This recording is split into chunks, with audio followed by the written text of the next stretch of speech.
아버지 하나님, 새날을 주심을 감사드립니다. 새날을 선물로 주셨사오니 저희들 모두가 창조적인 삶을 살아가게 하소서. 귀한 날과 귀한 시간을 허락받은 자로서 최선을 다해 주님을 위해 살아내고 살아가게 하소서. 첫 시간 주님께 찬양으로 영광을 올려드립니다. 우리들의 찬양과 경배를 받아 주시옵소서. 감사를 드리며 예수님의 이름으로 기도드립니다. 아멘.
하늘을 열고 보소서. 이곳에 임재하소서. 주님을 기다립니다. 기도의 향기가 하늘에 닿으니 주여 임재하여 주소서.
전능하신 아버지 하나님, 천지의 창조주를 믿습니다. 나는 그의 유일하신 아들 우리 주 예수 그리스도를 믿습니다.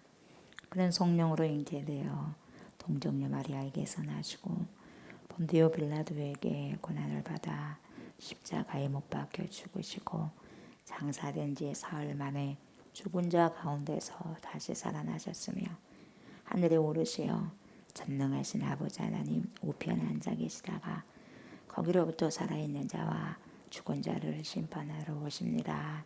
나는 성령을 믿으며 거룩한 공교회와 성도의 교제와 죄를 용서받는 것과 몸의 부활과 영생을 믿습니다.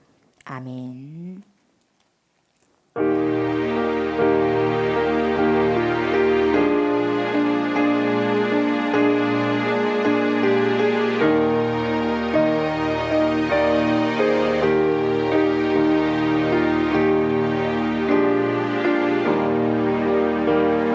세상이 캄캄하여서 참 빛이 없었더니 빛나는 영광 나타나 온 세상 빛이 없네. 영광의 주, 영광의 주,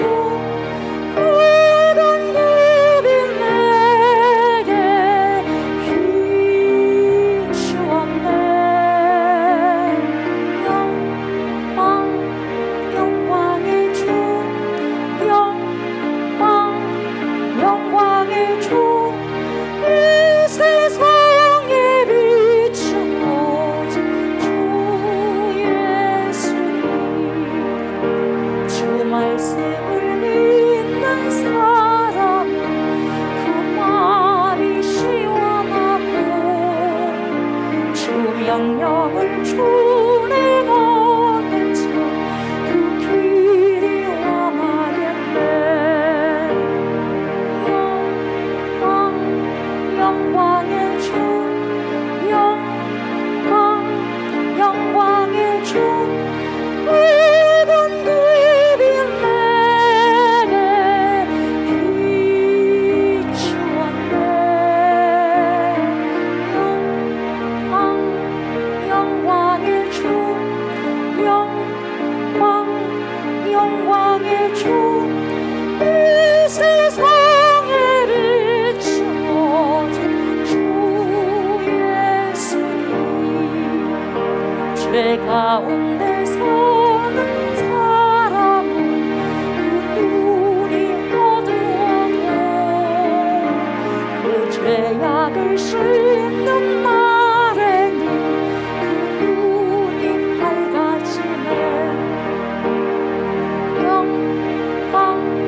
영광의 주,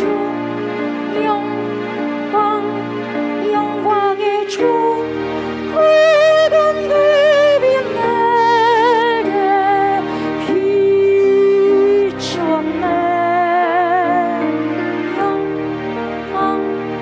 영광의 주, 영광의 주, 이 세상에 비추어진 주 예수.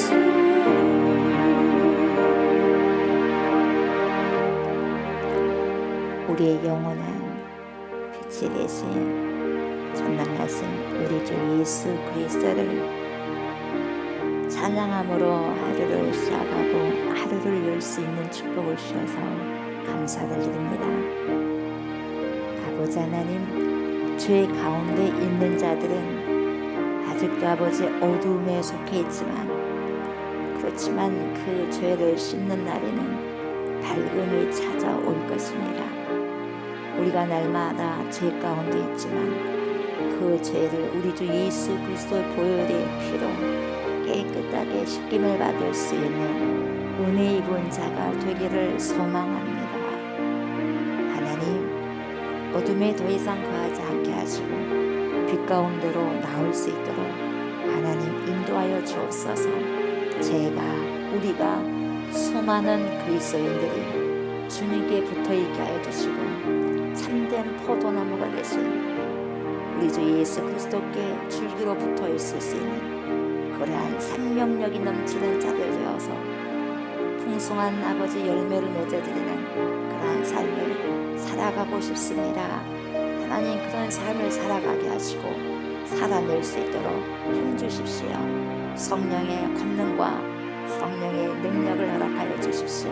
그래서 영원히 닫혀진 삶이 아니라 영원히 열려있는 귀한 인생의 삶을 살아갈 수 있도록 도와주시옵소서. 제한적인 삶 가운데 있는 자들입니다. 이 땅에서 하나님 살아갈 동안, 호흡이 있는 동안 빛 가운데로 인도함을 받을 수 있는 주의 백성들, 그리스도의 신부들이 다 되게 하여 주옵소서. 그리스도의 말씀 앞에 섭니다. 전능하신 생명수 앞에 서오니 주님 많이 먹게 하소서, 많이 마시게 하소서. 그래서 깨닫게 하소서, 깨달은 만큼 살아가게 하소서. 살아내어서 온전히 주님과 제가 주님과 일치되는 귀한 생명의 삶을 살아갈 수 있도록 은혜 내려 주시옵소서. 감사를 드립니다. 예수님의 이름으로 간절히 기도드리옵나이다. 아멘.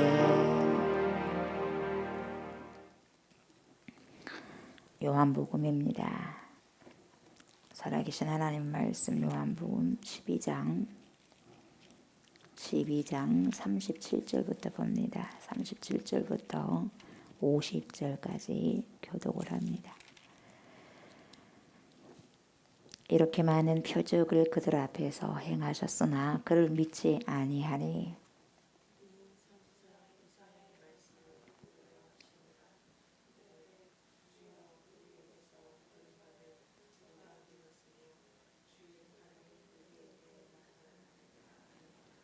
그들이 능히 믿지 못한 것은 이 때문이니 곧 이사야가 다시 일렀으되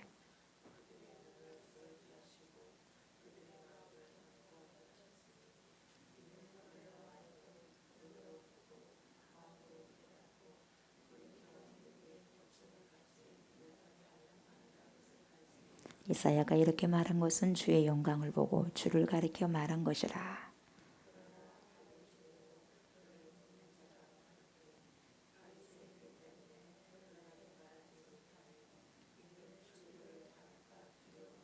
그들은 사람의 영광을 하나님의 영광보다 더 사랑하였더라.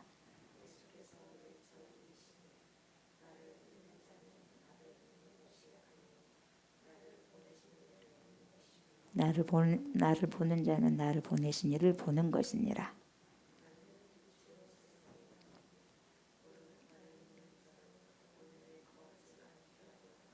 사람이 내 말을 듣고 지키지 아니할지라도 내가 그를 심판하지 아니하노라. 내가 온 것은 세상을 심판하려 함이 아니요 세상을 구원하려 함이로라.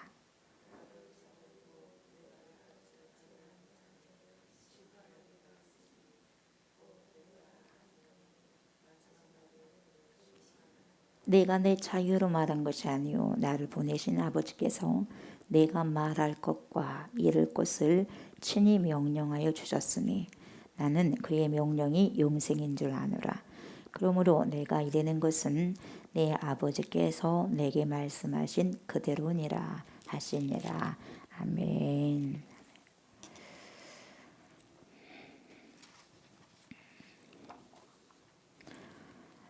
오늘은 37절부터 보시면 됩니다. 이렇게 많은 표적을 그들 앞에서 행하셨으나 수많은 셈메이아 표적들을 사인들을 예수님께서 기적이 한마디 말해서 기적이고 이적인데 요한복음에는 표적이라고 표현을 하지 않습니까? 셈메이온 그런 표적들을 일으켰으나 그들 앞에서 행하셨으나 그를 믿지 아니하니 이렇게 나옵니다. 그래서 요한복음에서는 몇 표적? 7표적. 7 나옵니다. 7 표적. 7가지 표적이 나오죠. 그래서 7가지 표적이 일어나는데 표적이라는 말은 뭔가를 뭡니까? 이렇게 가리키는 거예요. 그죠? 이렇게 가리키는 거예요. 이 손가락이 중요해요. 가리켜진 곳이 주목된 곳이 중요해요. 뭐가 중요해요? 그죠? 이렇게 주목하는 것은 표적이단 말이에요. 그럼 그 표적의 끝은 어디를 추구하고 어디를 향해 있느냐 이 말이에요. 그리스도를 향해서 있잖아요. 그분이 누구냐? 그럼 저분이 저런 일을 행하신 분이 누구냐 이 말이에요. 나사로 같이 저렇게 살리는 저 사람이 누구냐 이 말이에요. 이걸 보여주는 거거든요. 물로 포도주가 되게 하신 저분의 정체가 누구냐 이 말이에요. 물로 포도주가 자체에 일어난 것 때문에 와가 아니라 그러면 저분이 누구냐 이 말이에요. 뭔가를 가리키는 거예요. 그분을 가리키거든요. 그분이 뭐냐 이 말이죠. 그래서 표적 자체가 강조가 있는 것이 아니라 그를 가리킨 그분이 중요하다는 거 제가 말씀을 많이 드렸죠. 그죠? 그래서 이 표적을 통해서 예수 그리스도가 누구냐 이걸 증언하는 거죠. 근데 사람들은 안 믿어. 아주 절대로 안 믿습니다. 봐도 안 믿어요. 죽은 나사로가 살아도 안 믿어. 왜요? 그 표적을 읽을 줄을 모르니까 그래요. 리딩이 안 돼. 읽을 줄 알아야 되는데 그 표적에 그런 쌓인 그걸 읽을 줄 알았는데요. 읽을 줄 알아야 되는데 못 읽어. 왜요? 어두우니까. 어두우니까 못 읽어죠. 어둠 가운데 있으면 못 읽게 되는 거죠. 왜요? 그들에게는 암호예요. 풀리지 않아. 예, 암호가 안 풀려요. 그래서 암호 문자는 쉽게 풀 수가 없는 거죠. 그래서 어떤 분이 뭐라고 말했냐면 야스퍼스 알죠? 야스퍼스 철학자, 이 독일의 철학자 카를라 야스퍼스가 뭔 말을 하냐면 철학자이기 때문에 절대자 하나님을 초월자라고 표현하죠. 그래서 이렇게 말해요. 철학의 과제는 뭐냐? 철학의 결국의 숙제가 뭐냐면 초월자의 암호를 해독하는 작업이다 그래요. 초월자가 숨겨진 그런 모든 암호를 뭡니까? 해독하는 작업이다. 그걸 누가 해야 되냐? 철학이 해야 된다. 그렇게 이야기하는 사람이 야스퍼스예요. 그래서 여러분 세상에 존재하는 모든 것들은 뭐냐면 하나님의 숨결부터 비롯된다는 거예요. 하나님의 호흡에서부터 하나님의 숨결로부터 비롯된다는 거예요. 저와 여러분들도 불어가지고 생명이 됐잖아요. 그러니까 거기로부터 생명이 비롯된 거죠. 그래서 어떤 삶을 속에서도 하나님의 숨결 다 거기가 있기 때문에 하나님의 숨결이 거기가 다 들어가 있기 때문에 읽을 줄 알고 읽어낼 줄 알아야 돼요. 그런 사람이 성숙한 사람이라는 거죠. 예, 내 생명을 봐서라도 내가 중요한 게 아니라 그건 조옥수 목사가 있게 한 그분이 누구냐 이 말이에요. 이 사람을 살게 한 그분이 누구냐 이 말이에요. 쉽게 말하면 그런 걸 아는 사람이 성숙한 사람이라는 거죠. 그래서 마태복음을 보면은 마태복음 6장 26절을 통해서 뭐라고 말씀하시냐면 예수님이 그러시잖아요. 공중의 새를 보라 그래요. 봐봐라. 심지도 않고 거두지도 않고 창고에 모아들이지도 아니하되 너희 하늘 아버지께서 기르시나니 그걸 기르신대요. 공중의 새까지도 기르시나니 너희는 이것들보다 귀하지 아니하냐. 귀하지 않냐. 공중의 새도 기르시고 하는데 너희는 하물며 얼마나 귀한 자녀들이냐. 그래서 기르신다는 거예요. 양육하신다는 거죠. 새를 보고 꽃을 보라고 한 것은 나의 밖에 있는 어떤 객관적인 대상인 그런 새나 꽃을 보라는 말이 아니에요. 저 봐라. 저 새까지도 생명을 준 이가 누구냐. 저 들의 백합꽃까지도 저걸 피게 하는 그 숨결이 누구냐 이 말이죠. 그 새 한 마리의 생명도 하나님께서 내시고 살리신다 이 말이죠. 그것이 뭐냐? 하나님의 은총과 사랑이라는 거죠. 하나님의 은총과 사랑이 있기 때문에 생명이 있다 이 말이죠. 그래서 꽃을 피워내는 하나님의 숨결을 보아내라는 거예요. 이것을 본론이 있을 때 인생이 풍요로워진다 이 말이죠. 세상이 그래서 신비 자체입니다. 사람이 무리를 걷는 것이 기적이라고 하잖아요. 그죠? 어떻게 무리를 걷습니까? 그래요. 기적이요. 그런데 더 큰 기적이 뭐냐? 대지를 땅을 걷는 것도 기적이다 이 말이에요. 우리는 절대 그걸 기적이다 말 안 해. 바다를 걷는 것만 기적이다 그러지 우리가 도로를 걷는 것을 절대적으로 기적이다 말 안 하거든요. 여러분 다 도로를 걸을 수 있어요? 대지를 걸을 수 있어요? 아닌 거거든요. 내가 할 수 있기 때문에 그것이 기적이라고 표현을 못할 뿐이고 못 읽을 뿐이에요. 기적입니다, 여러분. 여러분 여기 있다는 것 자체도 기적이고 기적이 아닌 것 같아요. 기적이에요. 누구를 살리는 것보다 더 큰 기적이에요. 지금 나사로가 살아난 것보다도. 이게 가장 큰 기적이에요, 여러분. 내가 주님 앞에 세워져 있고 서 있다는 것이. 꽃 한 송이가 봄에 피어나는 것 기적이죠. 꽃이 피어난 것을 바라보면서 어떤 사람이 돼지가 터뜨리는 너털웃음 이게 뭐예요? 꽃이 피어나는 거예요. 꽃이 확 피어난 것이 너털웃음으로 표현을 하는 거예요. 예. 여유가 있지 않습니까? 이렇게 시적으로 이야기를 하는 거죠. 그러니까 세상은 뭐냐? 모든 세상의 곳곳에는 짐승들이든 사람이든 꽃이든 간에 말할 것도 없이 하나님의 숨결이 거기에 다 있고 세상에 초월자의 암호가 가득 차 있다. 그러면 우리는 또 철학을 한 사람들은 뭐냐? 숙제가 초월자의 암호를 풀어나가는 것이다. 그 암호를 모르니까 그 모든 영적인 암호를 풀어나간 사람이 누구였어요? 성령의 사람. 성령의 사람은 하나님의 뜻을 알아가니까. 그러지 않겠어요, 여러분? 그러지 않습니까? 이것을 해독할 줄 있어야 돼요. 해독할 줄 알아야 돼요. 그런데 예수 그리스도께서 이 세상에 오셔서 많은 표적들을 드러내셨고 해독하셨단 말이죠. 왜 이것이 이렇게 풀려지느냐 이 말이에요. 왜 이거 죽어있는 자가 살아있느냐 말이에요. 이거 해독을 한 거예요. 풀어 헤쳐버립니다. 가장 많이 한 자가 하나님을 본 자가 함께 있었던 자가 해독할 게 아니겠어요, 여러분? 그러면 그분이 누구다는 거예요? 하나님과 함께 계셨다는 거죠. 그래서 뭡니까? 나를 그렇게 죽도록 믿고 싶지 않으면 믿지 마라. 그러나 내가 하는 그 기적, 내가 하는 그 행동, 액션이 그걸 보면서 믿어라 그러잖아요. 근데 안타까운 것은 사람들은 암호를 못 풀어요. 우리 예수님 푸는데. 그래서 믿지 못한 거죠. 암호를 풀 수 있는 예수님을 믿어야 되는데 그래도 안 믿어. 왜요? 안 믿으려고 작정을 하니까 안 믿은 거죠. 암호 해독을 풀지 못하면 가족끼리도 분쟁합니다, 여러분. 해독이 안 되면, 이걸 해석이 안 되면 가족끼리도 전쟁하는 거죠. 이 내용이 오늘 시작이에요. 그래서 예수님이 떠오르는 말씀이 어디가 떠오르냐? 구약 성서 이사야가 떠오르는 거예요. 탁 떠올립니다. 그래서 38절이죠. 이는 왜 그러느냐? 선지자 이사야의 말씀을 이루려 하심이라. 말씀을 이루어야 돼. 뭐라고 했어요? 몇백 년 전에 주여 우리에게서 들은 바를 누가 믿었으며 우리가 말한 걸 누가 믿었대요? 선지자들 고백하는 거예요. 말을 했는데 누가 믿었어요? 이 백성들이. 주의 팔이 누구에게 나타났나이까 하였더라. 이사야도 보세요. 하나님의 말씀을 전했잖아요. 보세요. 예언자가 미래에 벌어질 일, 지금 이렇게 보세요.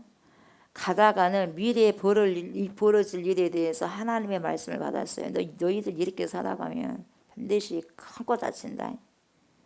그 미래를 이야기해 주는 거예요. 큰 거 다치니까 빨리 그걸 몸에 수정해, 보완하지 않으면 큰일 나. 이렇게 이야기해 줬단 말이죠. 그래서 하나님 그 말씀을 받아서 전했어요. 근데 여러분 예언자가 말한 그대로 이루어지면 그것이 예언의 성공입니까 아닙니까? 잘 생각하셔야 돼. 아니면 말하는 것이 예언자가 말하는 것이 안 이루어지는 것이 성공이에요. 뭐가 성공이에요, 여러분? 이루어지는 것이 성공이라고 봅니까? 그렇게 생각할 수가 있어요. 근데 보세요. 하나님의 예언자를 보내신 까닭이 뭐냐? 지금 이대로 가다가는 이렇게 망할 수밖에 없습니다. 그 말이거든요. 그러니까 그 이야기를 경고해 줌으로 뭐 하자는 말이에요, 여러분? 그런 현실이 오지 않도록, 그런 멸망이 오지 않도록 삶을 바꾸라는 거예요. 그렇게 계속 삶이 진행되어지면 망하니까. 그러니까 이 예언자는 아주 쓸쓸한 사람이죠. 왜냐하면 자기가 한 말이 부정될 때 오히려 성공한 그러한 일이 되기 때문에. 그래서 그래요. 그러니까 예언자가 한 말이 그대로 이루어졌을 때 예언은 실패한다는 거예요. 아이러니하죠. 그래서 여기에서 쓸쓸함이 있는 거예요. 그러니까 탄식하고 있어 이사야가. 지금 뭐라고 합니까? 우리가 한 말을 누가 들었느냐? 우리가 한 말을 누가 들었느냐? 주님의 팔이 누구에게 나타났습니까? 이렇게 말하고 있는 거예요. 그러니까 유대인들이 어떠한 영문을 알 수 없는 그 불신 안 믿어요. 안 믿어. 무슨 행동을 하고 무슨 기적을 표적을 내라고 해도 안 믿어요. 표적을 내라고 해서 표적 내놔도 안 믿어요. 믿으려고 표적을 내란 것이 아니에요. 어떻게든 간에 뭡니까? 뭐 다른 것을 뭐 내게 하려고 그러는 거예요. 그래서 죽이려고. 그래서 그 부분들을 하는 것이지 믿으려고 예수님이 믿으려고 하는 게 아니에요. 어떻게든가 뭔가를 뭡니까? 짝들을 잡아가지고 해치겠다는 그런 거죠. 목적은. 그래서 영문을 알 수 없는 그 희한한 불신, 이것을 예수님은 이사야가 느꼈던 그 마음으로 지금 받아들이고 그게 생각나는 거예요. 그러니까 너희가 이사야가 예언했던 것처럼 너희들이 그런다. 꽉 막혀가지고 안 믿으려고 한다 이 말이에요. 그렇게 많은 표적을 봤음에도 불구하고 믿지 않는다. 예. 야, 이게 이상해 보인다. 이상해 보여. 그런 거예요. 그러니까 이걸 보면서 무엇을 할 수 있냐면 여러분 사람은 구조적으로요. 구조가 어떻게 됐냐면 완고한 불신이에요. 그냥 불신이 아니라 완고한 강팍한 불신이에요. 대부분 그렇게 볼 수 있습니다, 여러분. 한 사람 보세요. 사람은 한계 상황에 부딪힐 때요. 어떤 사람이 한계 상황에 부딪힐 때까지는요. 그것을 돌이키려고 할 생각이 전혀 없다는 거예요. 어떤 한계 상황까지 가야지 돌이킨다는 거죠. 이게 미련한 거거든요. 밑바닥까지 내려가지 않으면 절대로 솟아오르지 못한 것이 인간의 버릇이다 이 말이에요. 안타깝잖아요. 안타깝잖아. 여러분 중독 있잖아요. addiction 중독. 알코올 중독, 인터넷 중독, 휴대폰 중독, 마약 중독, 도박 중독, 권력 중독, 쾌락 중독, 잠 중독, 음식 중독, 성 중독, 게임 중독. 여러분 이 중독은 보세요. 이 쾌락 이 중독 같은 거는요. 그걸 통해서 쾌락을 느껴요. 잠을 통해서 쾌락을 느끼니까 잠을 자는 거예요. 성 중독도 성을 통해서 쾌락을 느끼니까 중독되고, 알코올도 그걸 먹으로써 먹으니까 기분이 좋거든. 쾌락이요.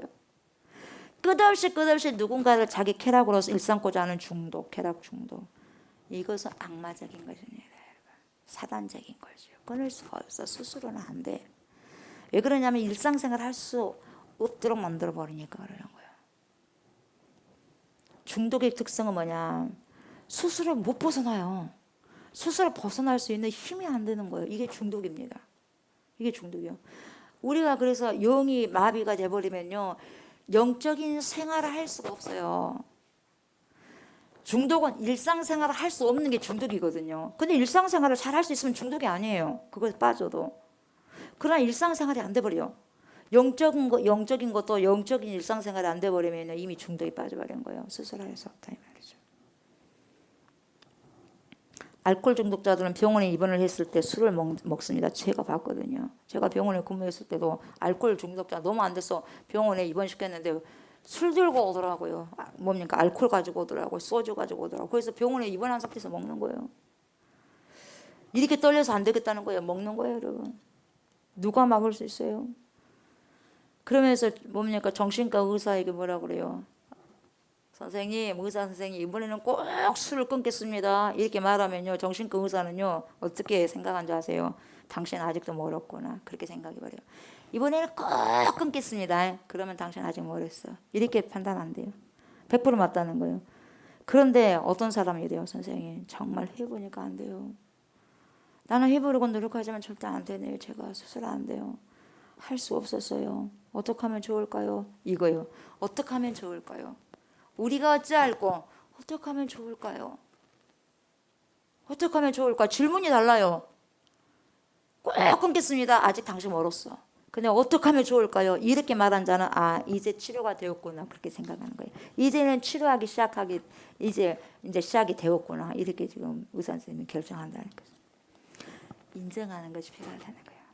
내가 왜 그러는가에서 인정이 되면은 이제 그것이 다시 치료가 회복이 되어지는 거예요. 근데 인정을 못하면 절대 치료가 안 되는 거죠. 영적인 것도 마찬가지죠. 내가 왜 그러느냐 이 말이에요. 인정이 돼야지 거기서부터 시작되는 거예요. 인정을 안 하니까 절대 안 되는 거죠. 인정한 것에서부터 시작하는 거고 어찌할꼬 여기서부터 회개가 그래서 어찌할꼬 거기서부터 시작되는 거죠. 내가 뭘 잘못했는데요. 아직까지 모르는 사람이에요. 안 된다는 거죠. 그래서 사람은 언제나 중독에서부터 스스로 벗어나오지 못하는 건데 이것이 바로 인간의 어리석음이더라 이 말이죠. 내 생각, 자기 생각에 골몰해 있고 골똘한 사람은 좀처럼 변화의 가능성을 갖지 못해요. 그것이 언제 깨지냐? 조금 전에 말씀드렸지만은 그 사람이 한계 상황에 내몰렸을 때 깨집니다. 자신도 모르는 사이에 죽음 앞에 선 거예요, 여러분. 그때 깨진다는 거예요, 여러분. 그 전에는 안 깨진다는 거예요, 이게. 엄청나 큰 병원에 가봤더니 시한부 선고를 받았어요. 그때 뭡니까? 완전히 박살나는 거죠. 가치관이 박살나버려요. 내가 그렇게 중요했던 것이 시한부 선거를 받고 나니까 아무것도 아닌 거예요, 여러분. 그때 바뀌어져 버린 거예요, 가치관이. 예전에 그렇게 좋게 여겼던 것들이 그다지도 소중하지 않더라는 것을 알게 되더라 이 말이죠. 그걸 통해서. 그래서 인간이 겪고 있는 한계 상황이야. 한계 상황을 통해서 알게 되더라 이 말이에요. 이게 얼마나 어리석은 거냐 이 말이에요. 그래서 대개 인간은 어려울 때 하나님을 찾게 되더라 이 말이에요. 안 어려우면 안 찾습니다. 좀 괜찮다 싶으면 안 찾아요. 도저히 안 되겠네. 내 힘으로 절대로 안 되겠네. 그래서 가는 거예요. 주님께 가는 거죠. 그때 하나님을 찾게 되는데, 예를 들면 사업에 엄청나게 실패를 했습니다. 관계가 실패됐어요. 병이 들었어요. 절박해지는 거예요. 한계 상황에 탁 부딪히니까 두 손 들고 나오는 거예요.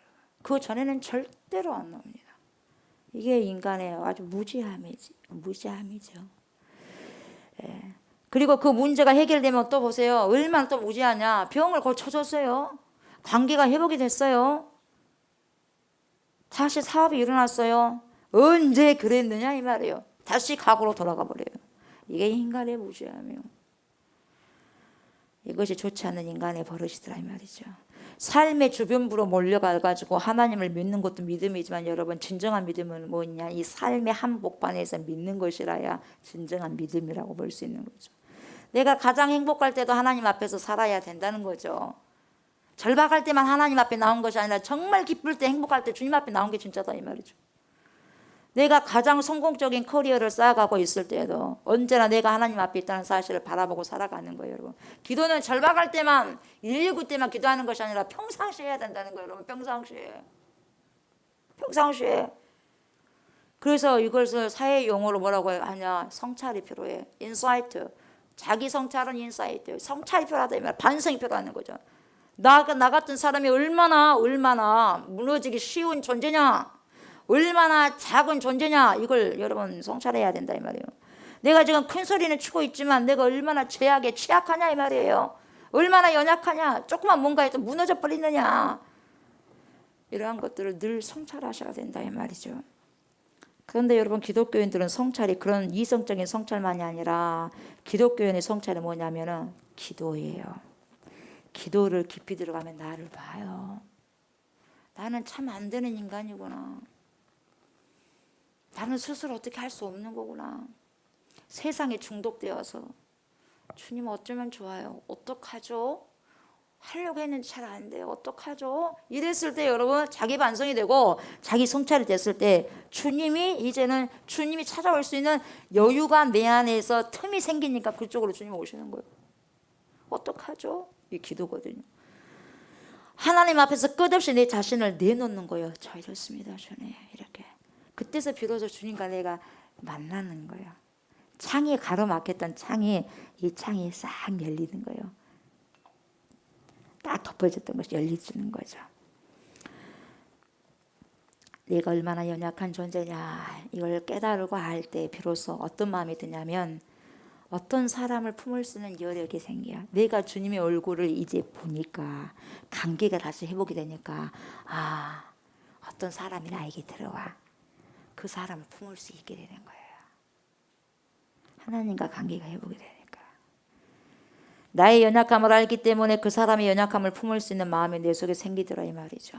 기도하지 않고는 이런 능력이 우리에게 오지 않더란 말이죠. 그런데 대부분의 사람들이 기도하는 것이 언제예요? 절박할 때. 큰일 났네, 이럴 때 하더라고요. 그리고 그 절박함이 다 해결되면 그 다음에 또 안 기도해요. 기도해야 되는데 안 기도해. 언제 절박했습니까? 그 정도예요 또. 그렇습니다. 이렇게 살아가는 자들이 여러분, 저와 여러분들이에요. 인간이에요. 이것이 인간의 완고함, 무진장한 완고함입니다. 이걸 강팍함이에요. 39절 40절을 보면 뭐라고 말씀하십니까? 그들이 능히 믿지 못한 것은 이 때문이니 곧 이사야가 다시 일렀을 때, 또 뭐라고 하냐. 참 이사야 선지자도 이런 말씀 예언할 때 참 기가 막혔겠어요.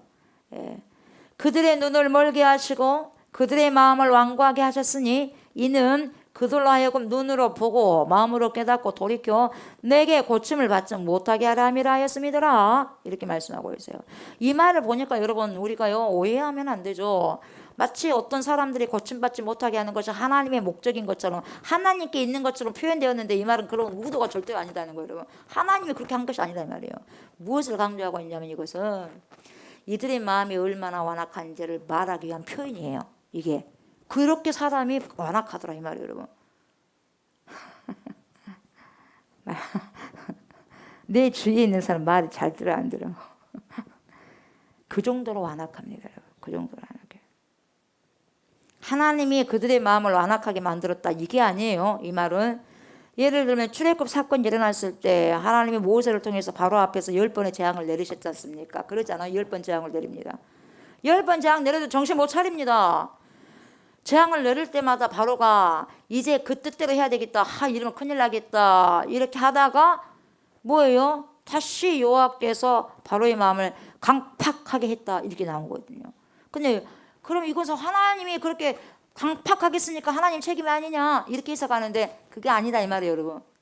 하나님이 한 것이 아니라 그 사람이 그 정도로 강팍하다는 것을 드러내주는 문장이다 이 말이에요. 그래서 출애굽기 9장 12절에 개혁한글로 뭐라고 나오냐면은 그러나 여호와께서 바로의 마음을 강팍하게 하셨으므로 강팍이 아니요 강팍이야 팍.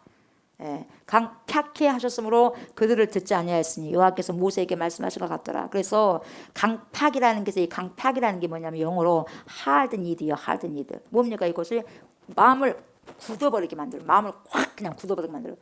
굳혀버린다는 거예요. 시멘트처럼 굳혀버려요. hardened. 예.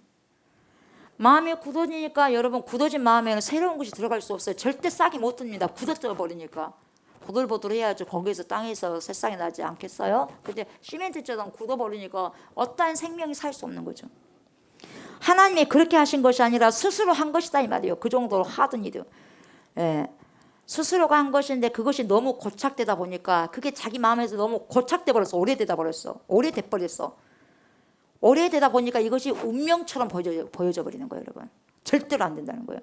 그래서 바로의 마음을 강팍해 하셨다. 그렇게 표현이 된 거예요 여러분. 하나님 그런 하나님 어디가 있어요. 어떻게든 회개하고 돌아오라고 한 하나님께서 강팍하게 만들겠어요 여러분. 그것이 아니에요. 그 마음이 그렇게 오랫동안 완고함을 유지하고 있더라 이 말이에요 여러분. 따닥따닥 붙어가지고. 그래서 그것이 뭡니까 완전히 그게 뭐가 돼버렸어요 여러분. 삶이 되고 습관이 돼버리고 마음이 그렇게 운명처럼 돼버렸단 말이에요. 너무나 자기 중심성 속에 갇혀가지고 변화할 수 없을 만큼 굳어버렸다 이 말이에요 마음이. 그러니까 하나님 말씀 앞에 서는 사람들도 늘 이렇다는 거죠. 그러니까 말씀이 들어오겠냐 이 말이에요. 안 들어온다는 거죠. 주님이 하신 말씀을 듣고 주님이 행하신 표적을 보고도 믿지 않는 사람들은요 주님에게 문제가 있는 것이 아니라 믿을 생각이 없고 자기를 고칠 생각이 없는 사람들의 완고한 굳어진 마음 상태, 너무너무 그것이 오랫동안 여러분 그렇게 길들여져 있는 상태에 있다 보니 안 되더라 이 말이에요. 그것을 예수님은 이사야 말을 통해서 경험하게 된다 이 말이죠. 그래서 이사야가 하는 말이 바로 이런 말이었구나. 이걸 예수님이 느낀 거예요. 여러분 사람들이 강팍해지는 원인이 뭐냐? 간단하죠. 자신을 지키기 위해서 강팍합니다. 자기가 가지고 있는 지금까지 유지하고 있던 것을 절대로 깨부술 수는 없어. 절대 깨부술 수 없으니까 강팍한 거예요. 깨부셔야지 사는데 절대 못 깨부셔. 절대로. 그게 강팍입니다 여러분. 왜요? 그 자신을 지키는 거죠. 지금 내가 가지고 있는 걸 지키기 위해서 절대로 안 깨뜨리는 거죠. 그리고 사도 요한이 들려주는 이야기가 뭡니까? 결국 이사야가 그렇게 이야기했던 까닭이 뭐냐? 주님의 영광을 보고 주님을 가리켜 행한 것이라 그렇게 이야기를 해서 결국 예수 그리스도 당시에도 그 백성들이 주님을 끝끝내 거절했다는 거예요. 이것 때문에 결국 예수님이 죽음의 길에 갈 수밖에 없었다는 거죠. 그것이 주님의 영광을 드러내게 될 것임을 내다보고 그렇게 말한 거죠. 끝끝내 그렇게 됐지만 결국 그것이 뭡니까? 영광의 길로 간 길이 돼버린 거죠. 그래서 사도 요한은 지금 그렇게 해석을 하고 있고 42절 보니까 그러나 그러죠. 그렇지만 갈릴리 중에도 그를 믿는 자가 있어요 없어요? 많되 있었어요 여러분이. 없는 게 아니에요. 유대인들 중에서 있었어. 갈릴리 중에서도 있었어요. 많되 바리새인들 때문에 드러나게 말하지 못하니 나 예수 믿소. 그렇게 말 못한다 이 말이에요. 왜 그래요? 이는 출교를 당할까 두려워함이라. 여러분 출교 당하면 아무것도 못합니다. 이미 끊어진 상태거든요. 이 사람은요 우리 공동체 사람 아니니까 아예 결혼식 그런 것도 아예 못하고요. 뭡니까 죽어도 뭐 가지도 않고 아직 없는 사람, 매장된 사람이에요. 매장된 사람, 사회에서 살 수 없는 사람, 그게 출교예요. 그러니까 그게 무서워서 말 못해요. 예수 믿는다고. 그러니까 보세요. 이 갈리 중에서도 주님을 믿는 자들이 있었어요. 예, 한 명도 안 믿는 것은 아니었어요. 여러분, 꽤 높은 사람들, 주님을 믿는 자들이 있었어요. 갈리니까. 그런데 이들은 바리새인들처럼 드러나게 말하지 못하는 거죠. 바리새인들 때문에. 내가 이 사람 믿어요. 나 예수님 믿습니다. 그렇게 드러내놓고 말할 수 없다는 거예요. 왜요? 출교당할까 봐. 왜요? 손해볼까 봐. 그래 안 그래? 우리도 사회생활 하면서 손해볼까 봐 나 예수 믿습니다 말 못해요. 그러면서 술 한 잔 딱 좀 먹어버려요. 마셔버리고. 세상 사람들과 어울리지 않으면 저 사람이 나를 어떻게 생각하지? 나를 또 왕따시키면 안 돼? 왕따시켜버릴까? 두려움이 뭡니까? 해버려 그냥 똑같이. 왜요? 두려워서. 그래서 여기서 보면 출교라는 것이 영어로 보면 뭡니까? X로 나오잖아. excommunication. 그냥 뭡니까? 커뮤니케이션이 뭡니까? 소통하는 거죠. 사귐을 갖는 거예요. 근데 이 X라는 거, 이 X라는 것은 밖으로라는 거예요. 밖으로 그러면 커뮤니케이션 밖으로 나가버렸다 보니까 커뮤니케이션, 의사소통이 안 되는 거예요. 소통이 안 되고 사귐이 절대로 안 되는 거예요. 그래서 뭡니까? 우리의 동아리에서, 우리 안에서 밖으로 내쫓는 거예요. 내쫓는다는 거죠. 그래서 극단적인 사회적 그런 소외를 만들어내버리는 거예요. 이게 무섭다는 거죠. 여러분, 누군가가 내가 어떤 말을 했는데 대꾸를 안 한다. 대꾸 안 하는 것도 기분 나쁜데 모든 삶 속에서 대꾸를 안 해버려. 얼마나 여러분 무서움입니까? 두려움인 거. 그게 두렵다는 거죠. 그래서 무서워서 예수님을 믿는다고 차마 말하지 못했다 이 말이죠. 그들이 그렇게 한 이유가 나오죠. 43절 뭡니까? 그들은 사람의 영광을 하나님의 영광보다 더 사랑하였더라. 여러분, 예수님을 믿는다고는 했지만 여러분 실질적인 삶이 변화가 있어요? 없어요? 없어요. 뭘 더 사랑했죠? 사람의 영광을 사랑했더라 이 말이에요. 하나님의 영광보다. 하나님이 드러난 것을 영광으로 생각하지 않고 자기가 드러나고 자기가 그 사람에게 인정받는 것, 이런 것들이 뭡니까? 그걸 더 좋아했어요. 우리들이 이럴 때가 많습니다. 우리는 여기저기 눈치를 봅니다. 어쩔 수 없는 우리들이죠. 그러나 때로는 여러분 자신의 틀을 깨야 되는 거거든요. 깨보셔야 되거든요. 결단해야 할 때가 있어요. 여러분, 아멘. 결단할 때는 결단해 줘야 됩니다. 그래야 믿음의 사람이 될 수 있는 거예요. 여러분, 절대 믿음은요 결단 없으면 믿을 수 없는 거예요. 결단이, 난 믿기로 결단했어가 있어야 돼요. 여러분, 그래서 잘라주는 거예요. 여러분, 그래서요 신앙은 결단이죠. 그래서 여러분, 앙림 마티스라는 화가가 있어요. 이 앙림 마티스, 이 마티스라는 화가가 피카소와 함께 20세기의 최고의 화가입니다. 앙림 마카스가, 이 마티스가. 그래서 이 앙림 마티스는 색채의 마법사라고 해요. 그 정도로 뛰어나고 빼어난 사람이에요. 색채의 마법사. 예. 그리고 20세기의 회화의 혁명가, 그렇게 부릅니다. 굉장한 사람이에요. 그래서 이 피카소와 함께 활동했던 사람입니다. 네. 이 사람이 그림이 어마어마하게 비쌉니다. 그래서 파리에서 활동했던 화가들이 대부분 그때 가난했어요. 아주 어렵게 지냈어요. 이 앙림 마티스도 어렵게 지냈습니다. 그런데 뭔가 이 보세요, 선배들 화법과 다른 뭔가를 추구하는 거예요. 이 사람은 다른 뭔가 위에 있는 사람들, 선배님들하고 좀 화법이 좀 달라. 그러니까 뭐라고 하냐면 그 위에 있는 사람들, 너는 문제가 있어야 다르니까 왜 그래? 뭔 그런 화법이 있어? 그러면서 그 사람의 그 화법을 인정해 주지 않습니다. 그래서 그 하단에서 인정을 안 해줘요. 근데 어느 날 이 마티스가 종무라를 그렸어요. 종무라 알죠? 종무라고 풍경화. 그걸 그렸는데 전통적인 화법에 맞는 것을 그렸어요. 이 사람이. 그랬더니 어떤 그림 수집장이 왔어요. 그림을 수집한 사람이 왔는데 그것을 샀는데 비싸게 주고 샀어요. 그 그림을 얼마 주고 샀냐면 프랑스 그걸로 400프랑을 주고 샀어요. 400프랑. 이 400프랑 우리나라 돈으로 얼마냐? 500만 원이거든요. 비싸 안 비싸? 그림이 비싼 거거든요. 근데 너무 좋은 거예요. 마티스가 너무 행복한 거예요. 야, 내 이제 그림이 이렇게 인정을 받았다는 거죠. 그러니까 가난한 이 사람이, 마티스가 그림을 팔면 먹고 살 수 있는 그 부분들이 있잖아요. 너무 좋은 거예요. 그래서 100프랑짜리를 갖다가 4장을 받아서 400프랑, 그러니까 500만 원을 받은 거죠. 그러면서 400프랑짜리를 바닥에 놓고 쳐다보면서 그냥 놀라고 좋은 거예요. 한 장 한 장을 쳐다보면서 너무너무 너무 좋은 거예요. 그래서 막 콧노래를 부른 거죠. 초초 와 하면서 자신에게 큰 돈이 생기니까 좋은 거예요. 그런데 그 수집장이가 말을 해요. 뭐라고 말하냐. 이런 그림만 그려주십시오. 이런 그림만 그려준다면 제가 계속해서 사주겠습니다. 어마어마한 부자겠죠. 그런데 보세요. 때마침 정모라 한 점이 또 완성되어가는 그런 시간이 되었거든요. 다 사준대 이 사람이. 그러니까 마티스는 고민합니다. 고민하다가 결단을 해요. 어떻게 결단했느냐. 없애버렸어요. 그 그림 없애버렸어요. 왜 그런지 아세요 여러분? 이런 생각을 갑자기 한 거 이 사람이에요. 내가 그들의 요구에 맞춰 살다 보면, 이 사람의 요구에 맞춰 살다 보면은 내가 지금까지 그리고 싶은 그림을 그릴 수 없겠구나, 그런 생각이 든 거예요. 그래서 과감하게 처단해 버립니다. 그 그림을 안 팔고 버려버려요. 여기서 결단한 거죠. 나중에 뉴요커즈의 기자와 인터뷰를 할 때 마테스가 이야기를 합니다. 유명한 이야기가 남았어요. 뭐라고 말했냐면, 나는 그날을 내가 해방된 날로 꼽습니다. 앙리 마테스 말이에요. 나는 그날이 나로 해방된 날입니다. 그러니까 결단했다는 말이죠. 그날.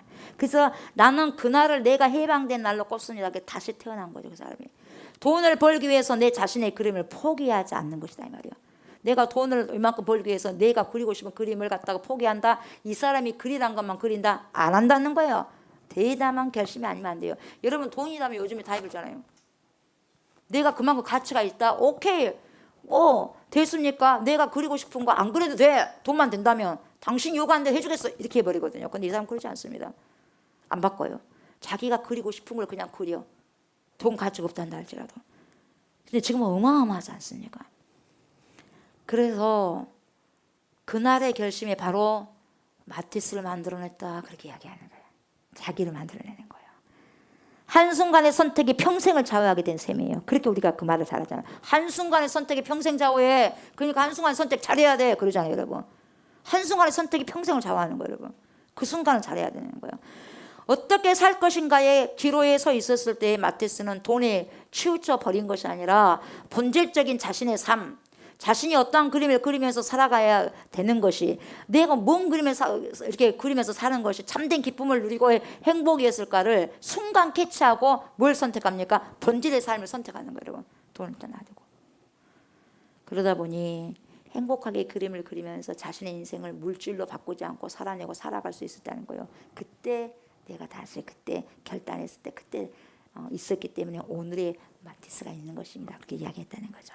여러분 웬만해서는 수많은 사람들이 돈을 벌기 위해서 자기가 그리고 싶은 그림을 포기하고 남이 원하는 꼭두각시 그림을 그리면서 살아간다 이 말이에요 여러분. 더군다나 요즘 세대는 더 그러겠죠. 돈이 궁하다 보니까 여러분.